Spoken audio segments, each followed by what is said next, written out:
É isso aí, pessoal. Estamos aqui ao vivo nesse exato momento para trazer uma notícia não tão boa para o Brasil. É claro que não vamos falar hoje sobre a morte do Silvio Santos, não, mas é uma empresa americana que vai deixar o país. Mais uma empresa, né? Já teve a primeira, que foi aquela que patrocinava o Monark, que também deixou o Brasil, e agora aí o Twitter, o novo X, né? A empresa X anunciou hoje, nessa tarde, nesse dia de sábado, que vai deixar aí o Brasil. Edgar, boa tarde. Bem, boa tarde, Clemilson. Veja, é uma decisão do Twitter, do Elon Musk, que realmente nos faz ficar muito preocupados. Sempre a gente adentra aqui o programa, nossas live podcast, às vezes mais com um tom sereno, enfim, rindo para não chorar, mas de fato é lamentável a decisão do Twitter em deixar o Brasil. E quem nos ouve tem que entender que o Twitter, que é uma rede social enorme, eu não lembro agora quantos inscritos ou Ela usuários tem. Edgar, 22 milhões de usuários no Brasil. No Brasil. Então, No veja, Brasil. são 22 milhões de usuários diários no Diário no Brasil. Brasil. Exatamente, movimenta milhões de reais ou de dólares por mês e resolve fechar as portas em razão, frente às decisões totalitárias do ministro da nossa Suprema Corte, Alexandre de Moraes. Até o Elon Musk, você já está colocando aí na tela. Eu estou colocando aqui, se você quiser ler aí a decisão que ele tem de fechar o escritório aqui no Brasil. Exatamente, tá.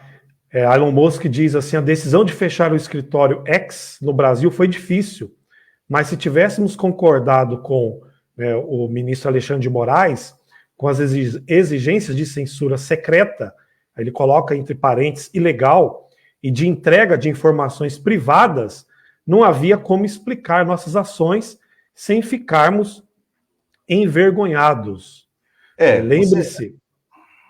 Você vê, te cortando, desculpa aí, mas você vê que ninguém, né, no país, ninguém que é democrático de fato, concorda com decisões ilegais. E você notou que ele pediu informações particulares de pessoas, de novo, naquele famoso inquérito que nunca termina, mas tem sido usado como ferramenta aí para censurar, né, censurar os opositores, aqueles que o criticam, porque agora a gente está num estado tão horrível no Brasil que não podemos falar nada contra qualquer ministro, especialmente o ministro Alexandre de Moraes. Então, essa decisão do Elon Musk de fechar o escritório X aqui no Brasil foi uma atitude que deixa todos nós aí triste. Já é a segunda empresa que deixa o Brasil.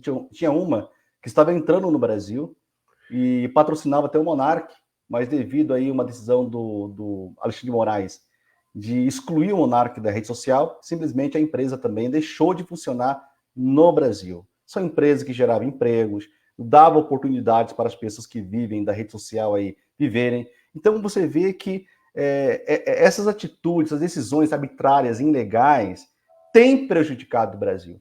E muito, e muito. É lamentável você ver hoje o X, né, que o antigo Twitter, sair do Brasil. Eu vou colocar a nota aqui, doutor Francisco Edgar, até quero que você leia, e a gente vai ver essa nota que até você traduziu. Acho que você enxerga bem, né? Enxerga bem? Sim, eu já leio. Pode concluir o teu raciocínio. Então, o que eu acho? Eu acho que o Brasil precisa acordar o quanto antes. O Senado Federal precisa fazer alguma coisa. Embora, né, 2 emendas ontem, parece que foi colocada em pauta para votação, porque agora está atingindo até as verbas dos parlamentares, né? As emendas parlamentares também está sendo afetada por decisões dos ministros. Então, a gente vê hoje que a função dos ministros, que até então seriam os guardiões da Constituição Federal e deveriam os poderes agir de maneira harmônicos, deixou de ser. Então, um poder interferindo diretamente no outro. A gente tem que lembrar que os senadores, que os deputados federais foram eleitos para representar a população. Ministros da Justiça foram nomeados. A gente sabe disso, né? Eu estava vendo essa semana também que o que mais nomeou ministro no Supremo é o Lula, né? Ele tem 10 ministros que ele nomeou, né? Então acho que 2 do Bolsonaro, acho que da Dilma acho que foram 5 também, não me lembro agora, não me recordo. Mas você vê que o nosso Estado ele está aparelhado.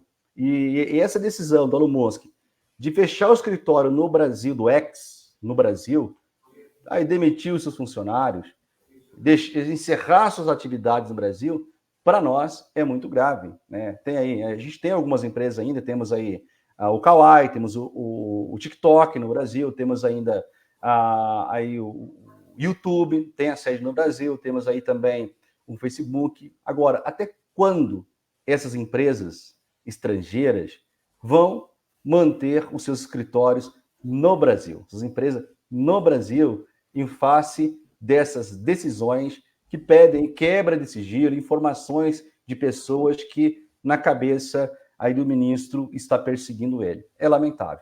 Digara, passo a palavra para você aí. Vamos que vamos. Não, exatamente, é lamentável. Para quem está caindo de paraquedas e não está entendendo, sabendo nada que está acontecendo, o que acontece? Já agora, em abril desse ano, 2024, o Elon Musk ele resolveu desobedecer, né, a plataforma X, antigo Twitter, resolveu desobedecer algumas ordens do Alexandre de Moraes, porque o Alexandre de Moraes mandou bloquear determinadas contas de pessoas, né, coligadas ou mais à direita, pessoas com pensamento mais conservador. E o Elon Musk ele até vai dizer que não, na verdade não dá para fazer isso. Por quê? Porque o que você está decidindo, dizendo ao Alexandre de Moraes, o que você está decidindo, mandando, não, isso é uma ditadura, é algo autoritário, né? Ou seja, aí ele já tinha ameaçado o Elon Musk em baixar as portas do Twitter no Brasil, correto? Então, assim, o Brasil ele está se tornando, na prática agora, porque já eu e você, desde 2020, a gente já faz lives, já conversamos a respeito disso nos bastidores, e a gente já vinha dizendo que o Brasil já estava se tornando uma ditadura, como é China, Venezuela, Cuba, né? Só que agora isso está se concretizando na prática, né? A única diferença é que lá na Venezuela, semana passada ou retrasada, o Maduro mandou fechar o Twitter. Aqui no Brasil o Twitter está saindo. Ah, mas qual que é a diferença? Que lá ele não, o ditador ficou logo com raiva, se esquentou logo e já mandou fechar. Aqui ele não faz assim, né, o determinado ministro, mas ele vai criando meios e normas e regras até a empresa, como no caso o X, resolver sair do Brasil. Correto? Por quê? Porque o X não quer, de forma alguma, ofender ou contrariar os seus princípios, assim como você está falando da empresa Hubble, né, que eu quero até trazer um histórico aqui bem rapidamente, dessa escalada autoritária, porque nada acontece da noite para o dia. Então, na prática, porque Coreia do Norte não se tem X, se tem Twitter, Facebook, em Cuba também não, Cuba está abrindo agora uma coisa ou outra, Venezuela também não. Como que começou toda essa escalada autoritária? Veja, começou primeiro em 2016, até eu trouxe aqui, já para não errar, que a gente resolvemos fazer essa live de última hora. Em 2016, ainda eu estava lá em Sergipe, um juiz da comarca de Lagarto, um juiz de primeiro grau, da comarca de Lagarto, determinou a queda do WhatsApp no Brasil inteiro e do Facebook. E a plataforma teve que cumprir, não sei se você lembra disso, foi o primeiro caso. Me lembro, exatamente, aí o caso chegou no STF e mandou reformar a decisão. Depois, olha que grave, o Jason Miller, em 2021, empresário, dono, fundador da plataforma Getter, porque está alinhado ao Trump, alinhado mais às ideias conservadoras, foi conduzido por ordem do Alexandre de Moraes no aeroporto para a delegacia. Olha só que absurdo. Certo? Aí em 2021 para 2022, também o mesmo ministro determina a queda do Telegram sobre pena de multa diária. Aí o Telegram até também não ia cumprir, mas aí resolveu cumprir, com a ordem para que o Telegram derrubasse todos os perfis do Alan dos Santos. Olha isso. Agora, em 2024, o Hubble, que disse que não iria deixar de praticar, né, e acreditar no Estado democrático de direito, como também nos princípios da liberdade de expressão, disse não, a gente vai perder dinheiro no Brasil, vamos perder, mas nós não vamos ficar, vamos sair. E agora, em abril, nós tivemos aí essa discussão, onde o Alexandre onde o Alexandre de Moraes determina o encerramento de contas e o Elon Musk diz que não, porque, segundo as regras internas da plataforma, não está sendo feito nada de errado, simplesmente porque determinadas pessoas optaram em seguir o Bolsonaro, em falar a respeito das ideias conservadoras de Margaret Thatcher, de Roger Scruton, Russell Kirkle, enfim. Então é um verdadeiro absurdo. Mas vamos ler então aí a nota do Twitter. Vamos colocar a nota do Twitter aqui para a gente ficar mais bacana? Vamos lá. Exatamente. Você consegue então visualizar? Consigo. Eles noticiaram o seguinte: ontem à noite, Alexandre de Moraes ameaçou nosso representante legal no Brasil com prisão se não cumprirmos suas ordens de censura. Fê-lo numa ordem secreta, que partilhamos aqui para expor as suas ações.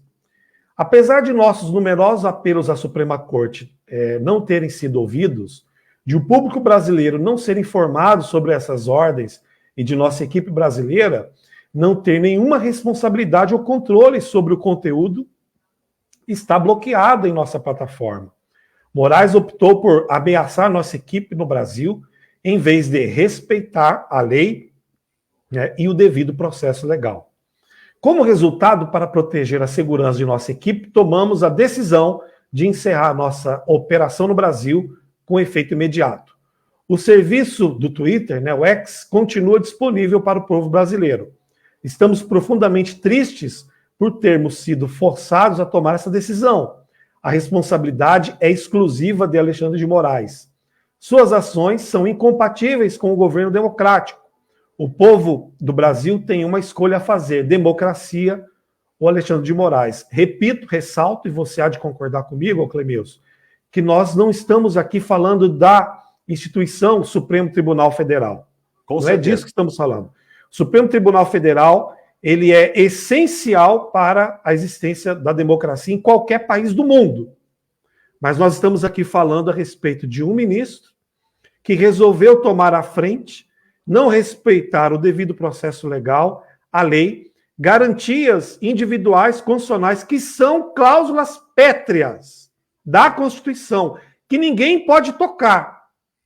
Resolveu passar por cima e agora forçou essa empresa é uma rede social, a sair do Brasil. Você vê a que ponto chegamos, né? Vivemos uma ditadura judicial. É um homem que, para ele, está acima do bem e do mal. Na cabeça dele é intocável. E a pergunta que eu sempre faço: será que o Senado vai tomar alguma providência com relação à atuação, especificamente desse ministro, que hoje que tem um conceito de democracia totalmente desvirtuado da realidade? Porque essa questão de quebrar sigilos, de pegar os dados de pessoas que seguem o ex-presidente da República, Jair Messias Bolsonaro, com a intenção de criar processos, né, para incriminar essas pessoas, colocar atrás das grades, suspender, bloquear conta bancária, suspender redes sociais dessas pessoas, porque a intenção dele é censura, claramente, e calar. E ele não somente tem usado a questão da censura, de suspender, de bloquear a pessoa de ter rede social no Brasil, sociais no Brasil, mas como também acabando prendendo essas pessoas, né? A gente tem que entender isso. Teve aí também o senador, o Durval, que, diga de passagem, eu não sou muito adepto dele, mas eu vejo que aquela questão de bloqueio de 50 milhões na conta bancária dele, né, inviabilizando até ele se deslocar para Brasília para realizar o trabalho dele. É uma coisa que a gente olha, nós analisamos e ficamos assim assustado. A gente sabe que ele não mede esforços para processar, ele não somente processa essas pessoas, né? Ou seja, não dá nenhum direito de defesa dessas pessoas, porque ele sai bloqueando a conta bancária, bloqueou a conta bancária da pessoa, como que ela vai sobreviver hoje? Né? Como que ela vai pagar suas contas bancárias, suas dívidas? Né? Não tem como, não é verdade? Como aí censura essas pessoas, impede de se manifestar em qualquer meio de comunicação. Simplesmente ele tira essa pessoa do mapa e deixa ela desprovida de todos os direitos que um cidadão do brasileiro tem, que nem você falou da cláusula pétrea, né, que o direito, a gente tem direito de se expressar, enfim, um monte de coisa. A grande questão hoje, que a decisão do ministro Alexandre de Moraes tem prejudicado milhares de pessoas, o Brasil todo, isso é um fato. E o mais triste ainda, né, tem aí manchado, né, a nossa Suprema Corte. Porque, querendo ou não, ele representa a Suprema Corte. A Suprema Corte existe justamente para aplicar, digamos, a justiça, para garantir a liberdade de expressão, para garantir aqueles direitos, né? Como a gente até fala, os direitos que foram conquistados em 88 pela Carta Magna, ou seja, Constituição Cidadã. Você fala muito sobre isso, né, Edgar? Então, você vê que na cabeça dele não existe. E aí eu estava ontem vendo também o Michel Temer, que indicou ele para o Supremo Tribunal Federal. Ele falou, não, o ministro Alexandre é um grande constitucionalista. Isso eu não duvido, que na hora de dar aula, realmente ele ia preparar os artigos, os livros, as aulas com base na Constituição Federal. Mas hoje, ele é aquele que, digamos, interpreta a Constituição Federal. É aquele que vai pegar um artigo ali e vai dar a interpretação que ele acha. Aquilo que na cabeça dele entendeu. E se ele não entender que aquele artigo, aquele parágrafo que seja, aquela frase, vai contra aquilo que ele acredita, ele cria uma tese, cria lá uma ideia e coloca no papel, dá uma canetada e ninguém tem poder de questioná-lo, a não ser aí o Senado ou os outros ministros, né, podem cassar a decisão dele, mas o que vemos hoje é, na verdade, uma união com Alexandre de Moraes. Embora, né, Edgar, você sabe muito bem disso, nós vimos isso também lá atrás com o Lava Jato também. Eu, com todo respeito aí, o ex-juiz federal Sérgio Moro, as decisões do Alexandre de Moraes são parecidas com as decisões que ele também dava. Você pode discordar de mim, não tem problema, mas são parecidas. Eu vejo que há uma ideia. Então, para mim, punir uma pessoa, para me responsabilizar a pessoa, olha, nem que eu tenha que passar por cima da lei. Na cabeça dos juízes, tá? Não na minha cabeça. Eu acho que se está ali na lei, temos que cumprir. Na minha cabeça, sim. Não concordo com a lei, então vai para o Senado. Né? Vai lá para a Câmara Legislativa. Vamos criar leis. Vamos ver o que tem que ser feito. Vamos discutir isso. Agora, a gente sabendo que alguns temas também que deveria passar aí pelo Senado, não passa. Os próprios ministros dão decisões referente a aborto, referente a questões polêmicas, e aquilo passa a valer aí para o Brasil todo, ou seja, juízes legislando, juízes criando leis. E é grave. Mas eu vejo que essa visão de juiz chegar na canetada é assim mesmo, não querer ouvir os advogados, bloquear o acesso dos advogados a inquérito, a processos, isso já começou aqui em nossa Curitiba. Começou aqui, acho que não me lembro qual a vara criminal que trabalhava o ex-juiz Sérgio Moro. Eu vejo assim, os dois semelhantes nas ideias, naquela filosofia, porque eu vi que algumas decisões, agora, a gente sabemos também que aquelas decisões com aquela questão do hacker foram anuladas, né?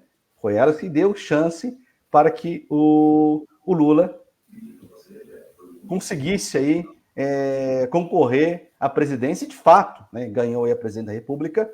Agora, resta sabermos também, com esse vazamento que teve da conversa do Alexandre de Moraes com seus juízes auxiliares, que a gente já gravou um vídeo sobre isso, se essas decisões também serão anuladas, porque sabemos que a decisão dele, todas as decisões dele que prolatou contra o Bolsonaro, contra os bolsonaristas, no meu ver, como advogado e no seu também, nosso ponto de vista, são manifestamente ilegais. Têm que ser anuladas. Inclusive as prisões, né? As decretações de prisão que foram dadas com base no inquérito, no relatório lavrado pelo ministro Alexandre de Moraes, porque foram produzidos de maneiras parciais, né? Ou seja, ele tinha lado, ele tinha o querer dele. E não tem como manter essas pessoas de 8 de janeiro de 2023 presas. E não falando ainda que tem gente que morreu na cadeia. Sabemos disso. Né? Faleceu lá na cadeia. Foi preso, doente, com morbidade. Fizeram inúmeros pedidos. Todos foram negados. De prisão domiciliar, de uso de tornozeleira eletrônica. E o cara veio a falecer. Falando também de um jornalista que preso também, foi espancado, acabou aí tendo até uma deficiência, que agora tem um mandado de prisão também contra ele, mas ele não mora, acho que no Brasil, mora no exterior, aí nos Estados Unidos. Então a gente vê algumas situações acontecendo no nosso país, gravíssima. Eu não sei até quando os pares do ministro Alexandre de Moraes vão colocar as atitudes do Alexandre de Moraes, vamos falar em panos quentes, né? Abafar a casa. Até quando? Eu não sei. Edgar, é contigo, cara. É você. Pois é, a única diferença aí, só um adendo quanto ao Intercept, né, que foi em relação ao que você mencionou das provas lá, das gravações, acho que da 24ª Vara Federal de Curitiba, entre o ex-juiz Sérgio Moro e Dalton Dallagnol, exatamente, que você falou das provas, só que ali tem um problema. Mesmo assim, no meu ver, né, o parecer jurídico que eu daria quanto a isso, não poderiam ser anuladas por causa da teoria da árvore venenosa. Ou seja, as provas, por mais que verdadeiras que fossem, não podem ser consideradas lícitas porque foram através de hacker.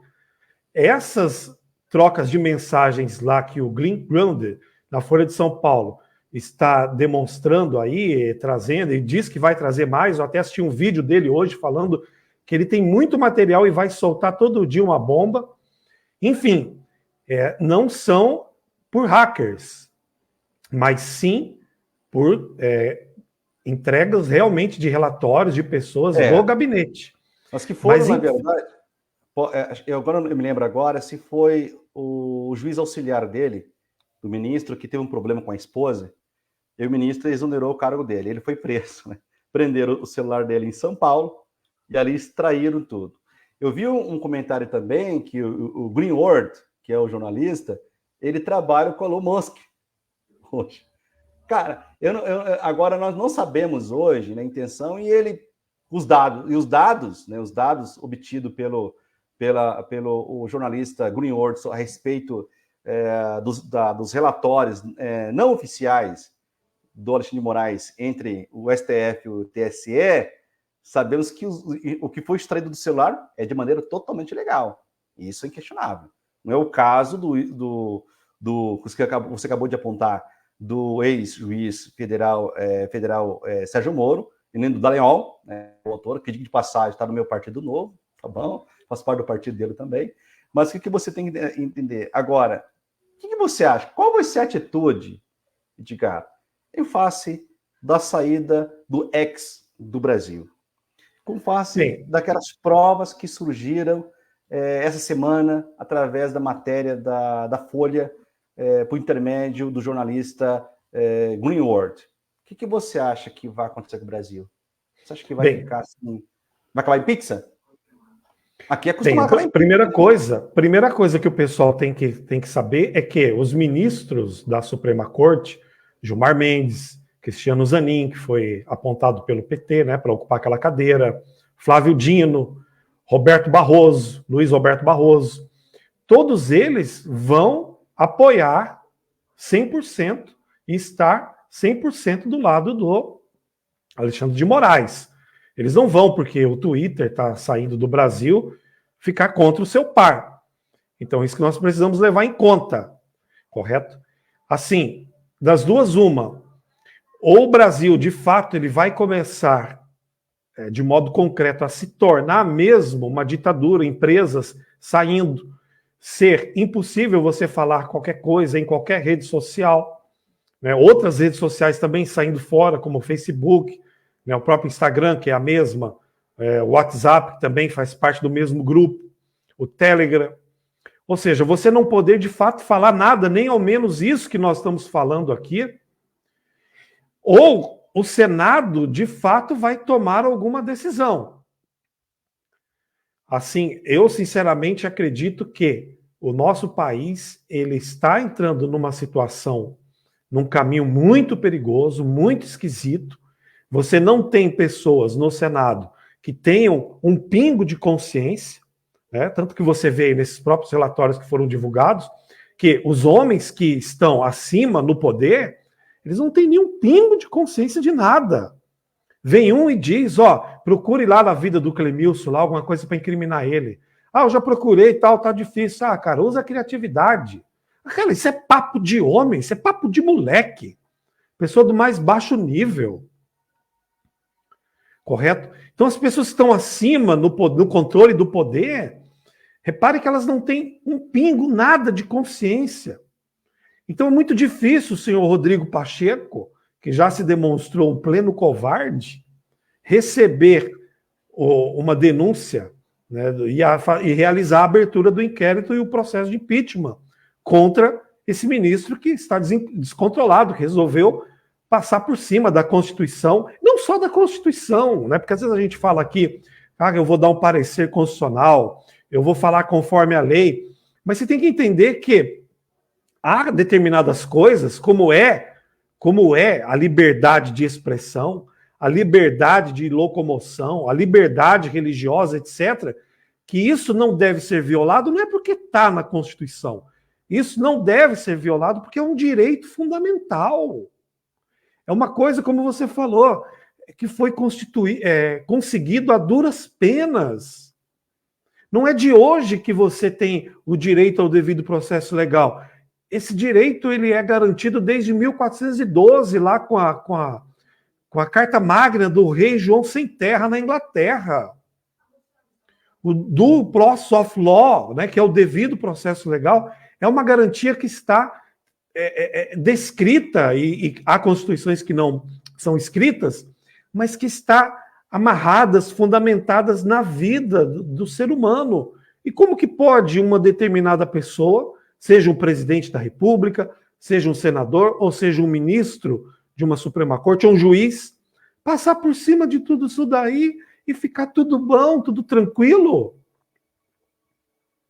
Então, assim, nós chegamos num estado, num momento muito perigoso. O Brasil, de fato, já virou uma republiqueta mesmo. Países aí como Costa Rica, Guatemala, El Salvador, etc., é a mesma coisa. É igual, a única diferença é que o Brasil ele é maior, né, gira mais dinheiro, acabou. A única diferença é que não parte de um chefe do executivo, né? Está partindo aqui no Brasil da Suprema Corte. É um novo tipo de ditador. É um novo tipo de ditadura, porque dá a entender que a Suprema Corte no Brasil hoje é ela que governa o país. Essa é a verdade, que a presença do presidente da República é só um coadjuvante, né? Ou os 513 deputados federais e os seus 82 senadores, né? 82 senadores, 3 do Estado, né? Então, você vê que são um coadjuvante, mais nada, porque a gente vê que a atitude, o que está acontecendo no nosso país aqui, porque como parte da justiça, a gente presume que é válido alegar, porque foi um cara da justiça que deu a sentença, e sabemos que não, né? A gente sabe no nosso país, no país, no mundo todo, aí, quantas pessoas já foram condenadas ilegal. Eu vi um monte, né? Eu não sei você, mas eu já perdi processo com a verdade. Eu tendo a verdade, perdi o processo. Né? Também, já perdi vários também. Vários.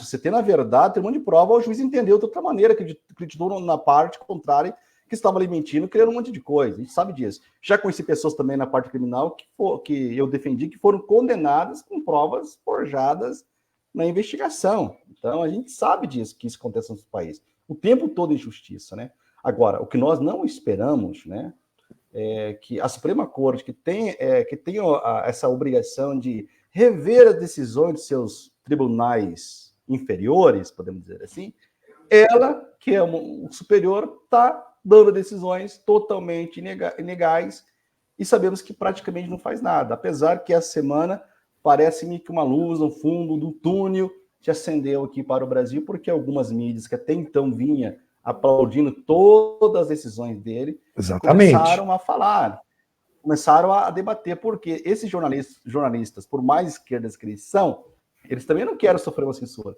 porque eles sabem que se aquilo está acontecendo com a direita, vai acontecer com a esquerda. Porque porque o fulano de tal é da direita. Quem senta na cadeira do STF hoje, com todas as regalias legais que eles têm, né, até com os poder dado pela própria Constituição Federal, irmão, os caras sabem que não tem presidente da República, não existe senador, não existe nada ali. Eles que mandam e acabou, eles sabem disso. Claro, são os 11 ungidos, como diz Thomas Sowell. Tem uma relação de amizade com aquele que indicou. Pode ter uma relação de amizade, mas se escolher entre o que é bom para ele, pessoal, e aquilo que o colega que indicou ali colocou no último posto maior do Brasil, muito mais importante do que ganhar como candidato, como presidente da República, muito mais importante do que isso, porque esse cargo deles é vitalício, embora o presidente da República receba salário até morrer. Tudo bem, né? O salário deles são vitalícios também. Mas a gente tem que saber o seguinte, que é o cargo mais importante do Brasil, que não deveria ser um cargo assim, olha, você vai ficar 10 anos e você vai sair sem direito a salário, vamos nomear outros. Eu acho que deveria ser um cargo também com limite de tempo, né? Não ficar até o cara ficar velhinho, se aposentar, etc, ou morrer, como acontece no nosso país.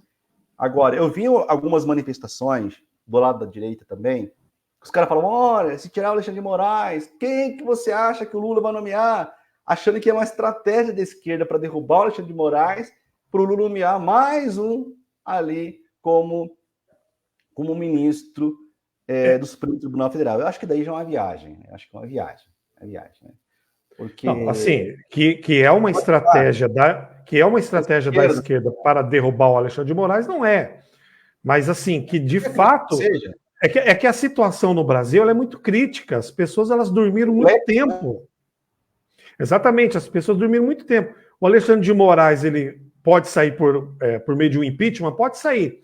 Mas vai entrar um outro. Não vai ser, eu acredito, tão pior, caso isso aconteça. Mas vai ser ruim também. O que primeiro tem que haver na mentalidade no Brasil é uma mudança espiritual e cultural. É isso que tem que acontecer. Quando nós batemos papo aqui, conversamos, a gente não está só querendo bater papo aqui, senão a gente ligava um para o outro e conversava. Mas já está tentando o quê? Explicar para as pessoas tudo o que está acontecendo para ver se as pessoas, pelo menos dentro de si, elas se despertam para poder despertam dentro de si, espiritualmente, culturalmente, para que a gente possa pensar em alguma mudança, em alguma transformação. Assim, uma coisa que as pessoas precisam entender, que tudo isso daí é uma escalada. Veja, não vai parar por aí. Se o Senado, não fizer alguma coisa, se não fizer alguma coisa, não vai parar por aí. É uma escalada autoritária. Eu contei aqui, eu trouxe aqui 5 pontos dessa escalada, correto? Mas, veja, ela vai só aumentar. Só aumentar. Então as pessoas têm que abrir os olhos para isso. Tu lembra, na verdade, que teve uma passeata pedindo aí o impeachment do outro ministro lá, cara, que esqueci o nome dele. Gilmar Mendes. Gilmar Mendes, né? Quem que é o Gilmar Mendes hoje perto do Alexandre de Moraes, em questões de decisões legais? Não é nada. Né? Porque o Alexandre de Moraes, na verdade, ele assumiu na Suprema Corte, quando você olha para o STF hoje, que, poxa vida, uma casa... Né? Que eu estava conversando com um advogado que aposentou e ele falou assim, rapaz, quando a gente falava do STF, isso há 40 anos atrás, há 30 anos atrás, há 25 anos atrás, rapaz, eu maior respeito, cara. As decisões do ministro, nossa, era uma coisa... Hoje a gente olha, a gente tem vontade de vomitar. Porque as decisões são gritantes. Ele falou assim, hoje o STF discute fatos ringa de galo. Então, exatamente, não é para eles. São matérias que não é da competência deles. Discute tudo, cara. Que não deveria. Ou discutir sobre o aborto. Não é questão do STF, é questão do Senado. É lá. Só abrindo parênteses. Já te devolvo. E não é só isso. As decisões são extremamente ideológicas, políticas. Aí alguém pode perguntar assim para mim, né, ou para você, né? Nós somos formados em direito, mais de 10 anos, várias pós-graduação, enfim, isso não vem ao caso. Mas alguém pode perguntar assim, cara, mas é possível você dar uma decisão judicial sem ser ela uma decisão conservadora ou uma decisão progressista? É claro que sim. Para mim, com base na lei. É claro que é possível. É possível. Mas o que acontece? O pessoal escolhe um lado, e o lado progressista. Né? Você pode observar decisões, como nós já discutimos algumas outras vezes, a decisão está lá, porque a decisão de ministro, porque nós precisamos recompensar o mal histórico, né, uma dívida histórica em relação à escravatura, em relação aos brancos, aos negros, então eu voto a favor. Mas o que tem a ver? É porque a mulher tem o poder, o direito de fazer com o corpo dela o que ela quiser, então eu voto a favor. Tá, mas e o neném que está lá dentro? O neném que está lá dentro é uma questão conservadora ou progressista? Cadê a aplicação do artigo 1º, né? Acho que do 1º do Código Civil. Primeiro, acho que é o 4º, 3º. Deixa eu abrir agora aqui. Direito do nascituro. Vamos lá. Direito Exatamente. Exatamente. Então, assim, quando você encontra, é possível você ter decisões, dar decisões, apoiar o direito com base na realidade. Não, totalmente livre do viés ideológico, esquerdista, progressista. Entendo. Você não acha que essa questão da mutação constitucional é o grande problema disso? Pois é, mas é aquilo que eu sempre... Começa com a mutação constitucional. Mutação constitucional dá essa liberdade para os ministros decidirem ao seu bel prazer. Então, veja, na minha dissertação de mestrado, enquanto você encontra aí o texto da lei, preste bem atenção os ouvintes, quem nos assiste. Na minha dissertação de mestrado, que eu acabei agora, 2, 3 meses atrás, eu trouxe são 100 páginas explicando isso, que o poder das Supremas Cortes no mundo inteiro, não só aqui no Brasil, que aqui no Brasil tudo é mais ácido. Então, esse poder das Supremas Cortes, ele acontece por 2 vias. A primeira, a mutação constitucional. Para quem é leigo no mundo jurídico, a mutação constitucional quer dizer o seguinte: a Constituição, por exemplo, nossa, brasileira, ela diz que casamento é entre homem e mulher. Está escrito isso. Mas um determinado ministro, ou às vezes um jurista, enfim, ele vai dizer o seguinte: não, mas os tempos são outros e agora não vale mais o que está escrito, vale agora o que está aqui na minha cabeça. Então a Constituição, você apaga isso daí, deixa de lado, e agora casamento pode ser entre um homem e um cachorro, né? Entre uma mulher e também um cachorro, certo? Entre 2 homens, 2 mulheres, enfim, não vou falar mais para não ficar ridículo, correto? Então a mutação constitucional é isso, é um juiz, é um ministro mudar a Constituição conforme seu bel prazer. Então esse é o primeiro problema. O segundo problema é um problema já psicológico e também político, porque os deputados, senadores, principalmente no Brasil, eles concordam com uma ideia filosófica que foi criada de que a Suprema Corte é quem tem que dar a última palavra sempre. Eu não sei, né? Não é o Bolsonaro não falava isso? Eu votei no Bolsonaro as 2 vezes, votaria de novo. Mas quando ele dizia assim, eu não sei, vou jogar para a Suprema Corte que resolve, a última palavra é deles. Mas tira essa ideia da cabeça. Resumindo, ele já estava dando poder a eles que eles não têm, porque o que ele tem que fazer como executivo, ele tem que fazer, poxa.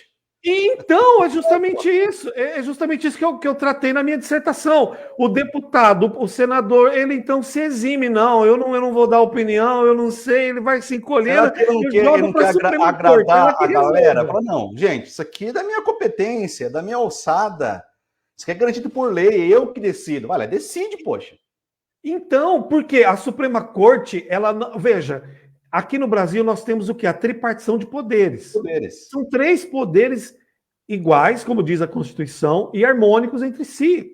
Não há um maiorzinho que o outro, os 3 são iguais. Que é, né, o executivo, o legislativo e o judiciário. Exatamente. É o sistema de freios e contrapeso que a Constituição americana desenvolveu tão bem, né, e que no Brasil foi adotado, e também no resto do mundo, freio e contrapesos. Então, cara, é um problema jurídico, é um problema, primeiro, espiritual, cultural, é um problema político, a qual, agora, o ex está saindo, né, vai haver aí um esperneio, o Senado talvez não vai querer fazer nada, talvez por um milagre faça, certo? Daqui uns dias o Facebook vai embora, daqui uns dias outras empresas vão embora e acabou, vai virar aqui, né, o país desse ditador. Talvez até pior que a Venezuela. Eu estava ontem, eu vi um vídeo que mais de 5 mil pessoas saem por dia da Venezuela. Mais de 5 mil pessoas. Acho que é uma questão assim, humanitária gigantesca. E aí do Lula disse ontem que lá não tem uma ditadura, lá na verdade é apenas alguns problemas políticos que estão acontecendo, mas o problema do Lula é que eles têm a mesma filosofia, né, Edgar? A mesma ideologia, a mesma ideia, né? A intenção exatamente. Do Lula é ter esse poder que o Maduro tem na Venezuela. Eu acho que no Brasil é difícil ele ter esse poder, ele conseguir isso, por alguns fatores, até pelo próprio STF.